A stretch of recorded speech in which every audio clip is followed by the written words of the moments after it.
Sal here from ComicPop. I want to give you a reading recommendation list of Batman titles that I think you either should have already read or should be checking out. And I want to do it kind of similar in tone to the Spider-Man recommendation list that I gave you before, but not the same exact thing. That'd be boring. So instead, I'm going to give you the 7 best Batman books that I think you should be checking out, broken up into 3 separate categories. So instead, I'm going to give you 21 of the best Batman books of all time.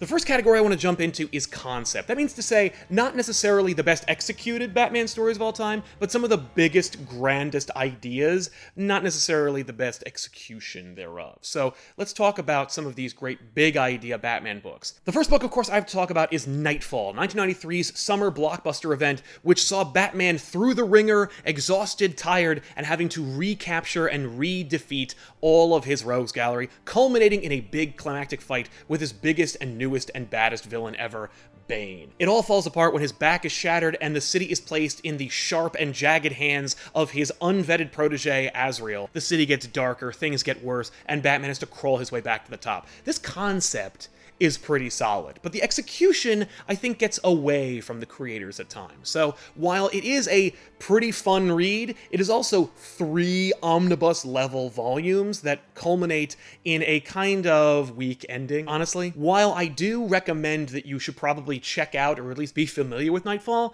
I don't necessarily think that it's the best Batman story of all time. However, I do think it's one of the best in concept.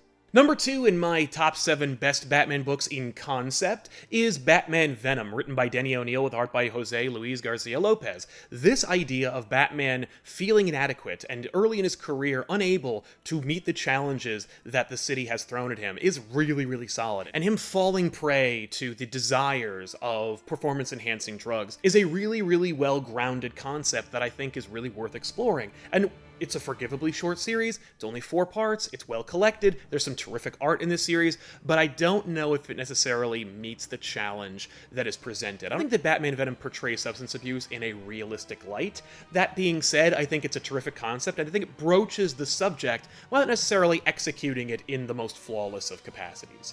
Scott Snyder and Greg Capullo's Batman Death of the Family was one of the first major events that took place when Scott Snyder took over for Batman in the New 52, and some hail it as one of the best Joker stories of all time.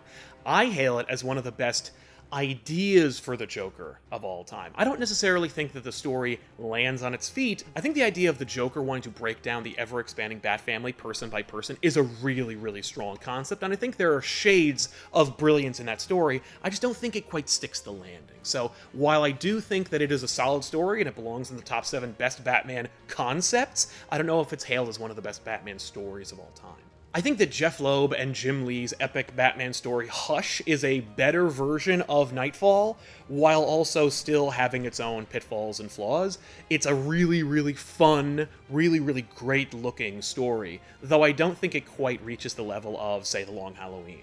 That said, I think that it's definitely worth investigating, even if it's not quite the most cerebral of stories. Jim Starlin and Jim Aparo's A Death in the Family is a seminal moment in Batman's history. It sees the death of Jason Todd. You think this would be required reading, and indeed, I believe it is. That said, I also believe that the story, over time, kind of loses its luster a little bit. I don't think that it's quite as strong as the idea of the story and the action of killing Robin. All the drama surrounding the story, the 900 number, and whether Robin was supposed to die or not notwithstanding, I really think that this is a terrific chapter in the Batman mythos, Batman losing a partner because of his carelessness. I think that's a really, really terrific idea, and I think it was a seminal and important chapter in Batman's history, and one that should not be forgotten. The story itself is a little silly and a little ham-fisted, but I think that it is definitely worth reading at some point. Batman The Last Arkham sees the Caped Crusader locked up in the same asylum with the rest of his villains, and the idea of Batman exploring the nature of insanity and also building up a new villain, that being Zsasz, is a really, really strong concept. That said, the execution, not so much, but the art's pretty terrific, and of course the idea and the visuals are worth the price of admission. And finally, rounding out this list is Scott Snyder and Greg Capullo's Batman Zero Year. This was an epic tale of truly grandiose proportions, and I think it got a lot of things right. And I think that it definitely delivers on the promise of a new 52 revised origin for Batman. I feel it's a little bloated, and I don't think that it really truly serves the character so much as it tells its own kind of story. And if you're looking for that, I think it's really worth investigating. And like I said, I think the concept is superb. The idea of tying the Joker in with Batman's origins and the Red Hood gang and making Riddler kind of really on top of Batman's rogues gallery is definitely a plus, and I think it's to be commended. But I don't know if it should be hailed as one of the best Batman stories of all time, but certainly one of its best concepts. This next 7 list represents the most solid of Batman books, just plain good old-fashioned comic book storytelling. First one on our list, Marv Wolfman's A Lonely Place of Dying. This story takes the concept of a death in the family, and then goes deeper, explores the pathos of Batman losing a partner and what that means for the character. It also introduces a great character in Tim Drake, and explores the possibility of a new Robin, and explores why there needs to be one.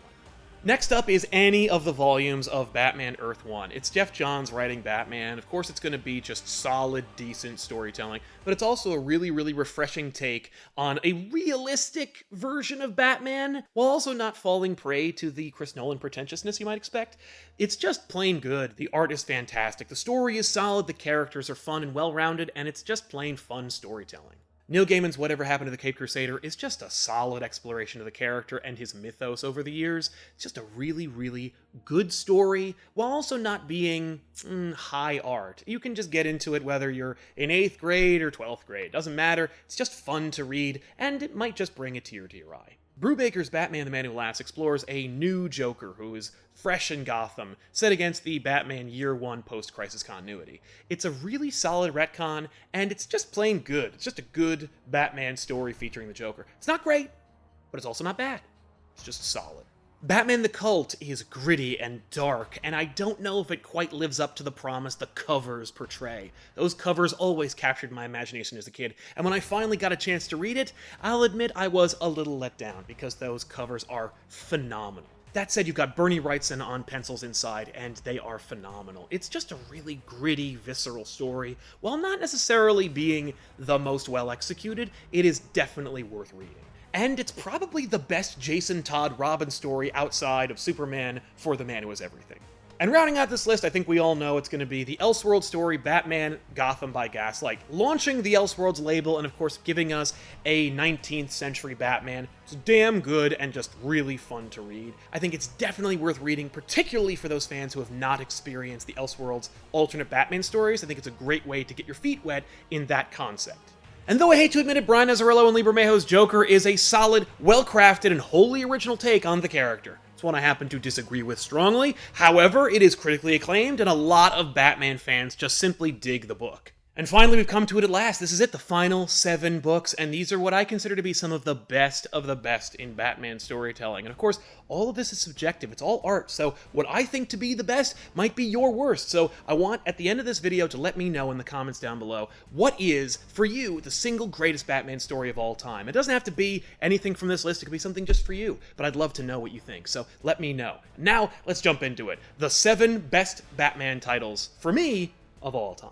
First up is Grant Morrison's Arkham Asylum, A Serious House and Serious Earth.